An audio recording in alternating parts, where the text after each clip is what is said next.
Do you sometimes struggle to figure out what kind of consequences would be reasonable and effective for specific behaviors with your kids?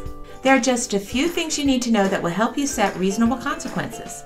And in this short video, I'm going to quickly list some basics so you will have confidence to make a plan to effectively deal with your children's behaviors.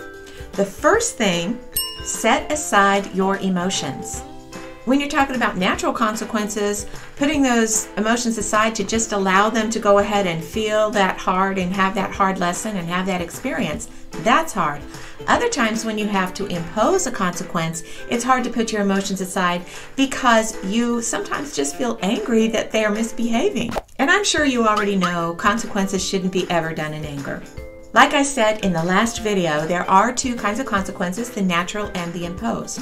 Natural consequences are those that you just leave alone, don't get in the way, and let things play out. And they will learn from those natural consequences that happen as a result of their behavior or their choices. Showing empathy afterwards is the only action you need to take. But when you need to use an imposed consequence, there are a few things you need to consider. First, like I said, set your emotions aside. But number two, consider your child's stage of physical and emotional development.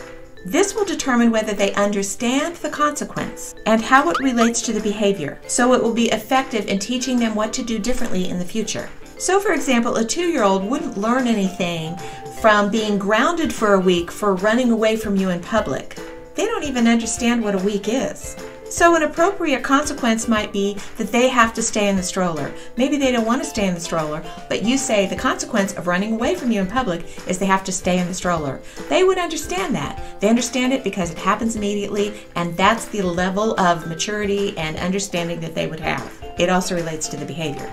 But what if a teen stays out beyond their curfew time, the time you've set for them to be home? It would be reasonable to impose that they are grounded for a week and not able to go out with their friends for that week because they understand a week. So the second rule to setting an effective and appropriate consequence would be that it's at their comprehension level so that they can understand it and learn from it. Number 3, consider your current parent-child relationship.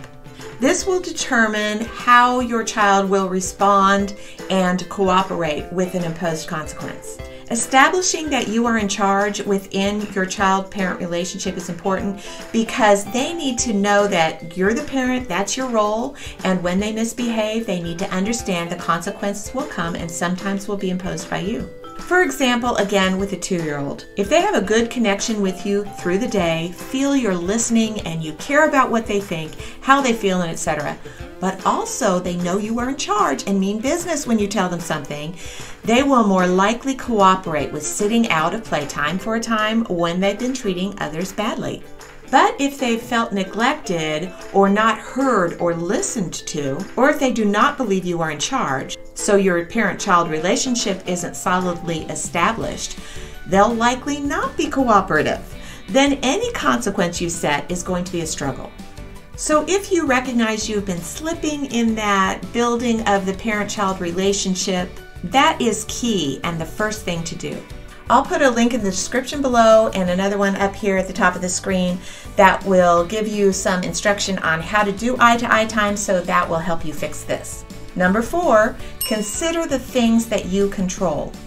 The things that you control will give you the tools you need to set those consequences so that they can learn lessons. You should never hinder the basics of life, even though you do control them. You never deprive a child of love, air, water, food and clothing and shelter. Those are things that they need to be healthy, so you wouldn't deprive them of any of those things. Now, that doesn't mean that you would give them any kind of food or clothing they want. Sometimes you have to choose the kind of food or clothing that they have, but you just wouldn't deprive them of those things generally. So what are some of the things you do control other than these things? So for younger children, remember that the consequence needs to be within their level of understanding, so it needs to be within a short period of time, and the older they get, the more time can be involved as far as how long it would spread out and so on. Their understanding of time really makes a difference in their level of understanding those consequences. So for younger children, you control where they go, who they see, who they play with, what kind of toys they have, what devices they have. You control the amount of time they spend on devices, what time they go to bed, whether or not they get treats and desserts, what they get to do after school. I'm sure you can think of several other things that you control that can help them learn lessons. For older children, you can use some different sorts of things, like what services you provide, such as cook, laundry service, taxi service, utilities, internet access, use of the car, use of their phone.